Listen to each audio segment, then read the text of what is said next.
ry'Imana muri Zaburi ya 86 umurongo wa 17 hari ijambo rivuga ngo unyereke ikimenyetso cy'ibyiza ngo kugira ngo abantu bose banyanga bakire bamware bamenye ko Uwiteka ari we untabaye. Haleluya. Mbese aho waba ushaka icyo bitatemwe atunganyashe y'Imana, ushaka ibihamya ndetse n'icyo bita ibimenyetso by'Imana cyuko utazamwara, nari nkubwiye ngo uyu munsi wa none kuzana inkuru ivuga ngo ntabwo kimwaye. Haleluya. Haleluya. Bitangira usa nkaho wamwaye ariko Imana ikumwe nawe. Usoza usa nkaho wamwaruwe. Bitangira usa nkaho wasabye ariko Imana iri kumwe nayo, usoza usa nkaho igusabazuye. Bitangira usa nkaho ugiye mu madari ugiye gusaba ariko Imana ihari, bitangira ifasha abantu. Bitangira usa nkaho ugiye kwambara ubusa ariko Imana isoza iri kwambika abandi bantu.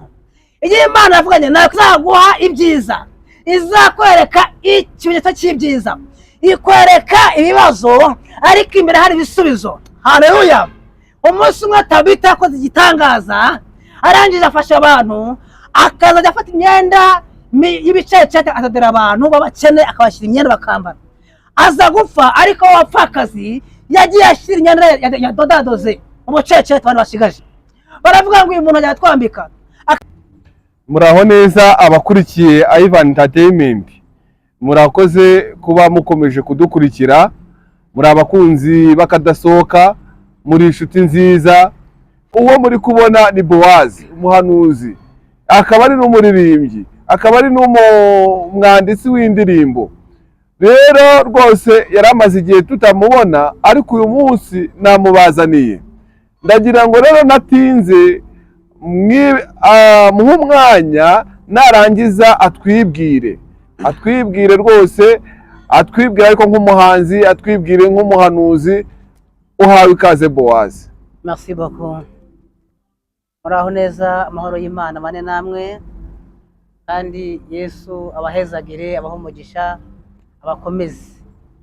Nanjye rero uko bivuze ndi umuntu w'Imana, umwana w'Imana, nitwa Habaguhirwa Boaz, nkaba afite umudamu umwe n'umwana umwe.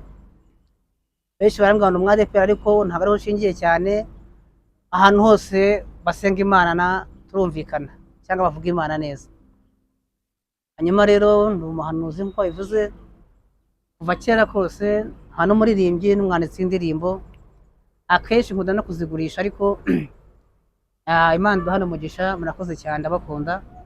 Hanyuma rero ndahanga ku bwanyu, murakoze. Yego, ndagira ngo Boaz, umaze kutubwira ko uri umuhanuzi ukaba ari n'umuririmbyi, ariko ndagira ngo tuguhe umwanya uduhe indirimbo cyangwa uturirimbire indirimbo kugira ngo itwinjize mu mwuka wo kwegerana n'Imana. You are no stress, you are no stress, shaka kwibera muri no stress, shaka gutura muri no stress, shaka kuvugana na no stress, shaka kugendana na no stress, shaka kwiga muri no stress, shaka gukorana na no stress. You are no stress, Jesus, you are no stress, Jesus, you are no stress, you are no stress, yes, you are no stress, you are no stress, my God, Mana yanjye, you are no stress, Imana yanjye dukorana no stress, iyo tuvugana kuryamana nayo, tubaho ndyamye nge mwumva no stress, ndyamana nayo nkumva sindiriye kumwe nayo, nagendera kumwe n'Imana yanjye, nahanga hari kumwe n'Imana yanjye. Imana nkorera ni no stress. Ariko rwose abahanzi praise ndabinginze rwose, mwe kushishwa ndabinginze, ntabwo ndazisohora, ntabwo birankunde, ariko ndazisohora. Ariko Imana yanjye no stress. Yego, amen. Imana ishimwe cyane. Uturirimbiye akaririmbo keza ka no stress. Nta bibazo. Uwiteka Imana rero ni umuremyi wa byose, ntabwo rwose ntabwo igihorana, ntabwo ikangwa na stress, ahubwo Imana yacu ni nziza ibihe byose.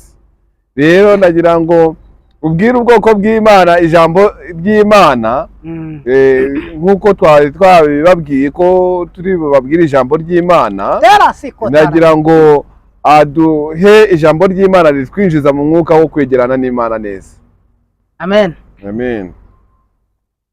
Yari yarabivuze Imana, yari yarabigambiriye, none irabikoze Imana, tuyihaye icyubahiro. Yari yarabivuze Imana, yari yarabigambiriye, none irabikoze Imana, tuyihaye icyubahiro. Amen. Amen. Ijambo ry'Imana muri Zaburi ya 86 umurongo wa 17 hari ijambo rivuga ngo unyereke ikimenyetso cy'ibyiza, ngo kugira ngo abantu bose banyanga bakire bamware bamenye ko Uwiteka ari we untabaye. Haleluya. Mbese aho waba ushaka icyo bitatewe atunganyashe y'Imana, ushaka ibihamya ndetse n'icyo bita ibimenyetso by'Imana cyuko utazamwara, nari nkubwiye ngo uyu munsi wa none nkuzana inkuru ivuga ngo ntabwo ukimwaye. Haleluya. Haleluya. Bitangira usa nkaho wamwaye ariko Imana iri kumwe nawe. Usoza usa nkaho wamwaruwe. Bitangira usa nkaho wasabye ariko Imana iri kumwe nayo, usoza usa nkaho igusabazuye. Bitangira usa nkaho ugiye mu madari ugiye gusaba ariko Imana ihari, bitangira ufasha abantu. Bitangira usa nkaho ugiye kumara ubusa ariko Imana isoza iri kwambika abandi bantu. Igihe Imana yavuganye nazaguha ibyiza, izakwereka ikimenyetso cy'ibyiza, ikwereka ibibazo ariko imbere hari ibisubizo. Haleluya. Umunsi umwe Tabita yakoze igitangaza, arangije afasha abantu, akaza afata imyenda y'ibicece atadera abantu b'abakene, akabashyira imyenda bakambara. Aza gupfa ariko wapfakazi yagiye ashyira imyenda yadodadoze umucece abantu bashigaje. Baravuga ngo uyu muntu yatwambika akatugaburira akagera gutya, Mana kuko arapfuye. Nari nkubwiye ngo icyo wakoreye abandi, icyo wakoreye Imana, abantu bazakibutsa Imana. Imana ivuga ngo koko ndibutsa ko yagize neza. Ihita ivuga ngo sinakomera ko mwarira imbere y'abantu. Abantu bararize bamaze kurira, Imana irakurura barize, iravuga ngo sinabyihanganira. Imana irabagahinda kabakuririra. Iyo uri mukuri ikaza gutabara bera bayo. Baravuze ngo waratsinzwe ariko ntabwo uratsindwa. Oya, usaba batsinzwe ariko imbere y'Imana ufite intsinzi. Imbere yaho waratsinzwe ariko imbere y'Imana yerade ufite intsinzi, waratsinze. Umva kandi ugiye gutsinda se nk'uwatsinzwe, ariko n'ugiye gutsinda n'ugiye gutsindwa se nk'uwatsinze. Nari nkubwiye ngo watsinzwe wagutsinze, humura ntabwo uzatsindwa. Nubwo nabyakurembeje, umurozi yarakuroze aravuga ngo yarakwigaranzuye, ariko burya umurozi yakuroga ukavuga ngo ndayamanitse. Burya Imana igiye kugira gute ibigiye kuza kurwana inkundura. Nimba birenze inkombe ntabwo wabirenze ijambo Imana yakuvuzeho. Haleluya. Nari nkubwiye ngo icyo Imana yakuvuzeho kiruta icyo umuntu yakuvuzeho. Ubakuvumye hari Imana ivumura, uwavuzeho ntacyo uzimarira. Mubwira ngo hari Imana izakingezaho, nahangaha ngeze so uhangesheje. Haleluya. Nari nkubwiye waravuze ngo uzapfa nabi, ntabwo uzapfa nabi, kubera ko Imana yaravuze ngo baho, nta wakwica humura. Imana izakurinda kandi izakurwanaho. Haleluya. Watangiye baguseka ukoresha fone, Imana iraje guhe kamera. Watangiye bavuga ngo wambara nabi, ugiye kwambara neza. Watangiye bavuga ngo uri imfubyi, Imana iguhaye so na nyoko. Nta wundi rero ni Yesu na Mariya, kandi urafite umutima wawe. Nugira uwo mwana uzakomera. Umuntu umwe yambajije ngo mbese ubundi mu bugingo ni iki? Ariko ubundi yaravuze ngo ubugingo bwiza nahisemo n'ubu kore nasajwe n'Imana mu mutima wanjye, n'umuriro w'ijuru ndimo, nsigaye ngendera mu mucyo w'ukuri, Yesu umukiza niwe mucyo. Haleluya. ukubaho ni Kristo no gupfa ni inyungu k'umukristo wese ukuri nezejwe n'Imana mu mutima wanjye n'umuriro w'ijuru ndimo sigaye ngendera mu mucyo w'ukuri Yesu umukiza niwe muntu. Haleluya, ndafashijwe cyane. Narivuze ngo ubugingo rero burasaba iki? Imbabazi, urukundo, kwihangana, no gukiranuka kandi muri rusange. Kandi ibyo byose kugira ngo bitunge no kubanza kugira wa mwana. Umwana navuga ngo iki muri rusange? Umwana asobanuye byinshi. Umwana ni umwuka wera wundi. Ariko umwana icyo bivuze cyane, uyu mwana umufite agutera kurarikira. First one aravuga ati twagiye, ugiye muri bisi, atwite wari umubyeyi, atwite inzira imbere kabisa, umwana ari mu nda. Undi kandi yaje imbere yicara mu ntebe, mu kwicara intebe kabisa yagutanze yaje imbere.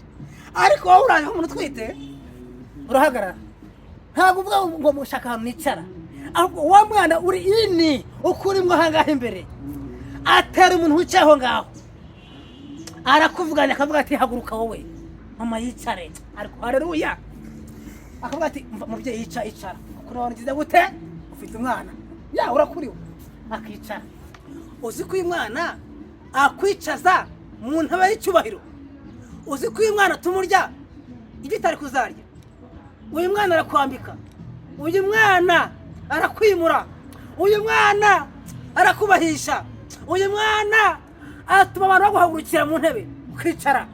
Haleluya.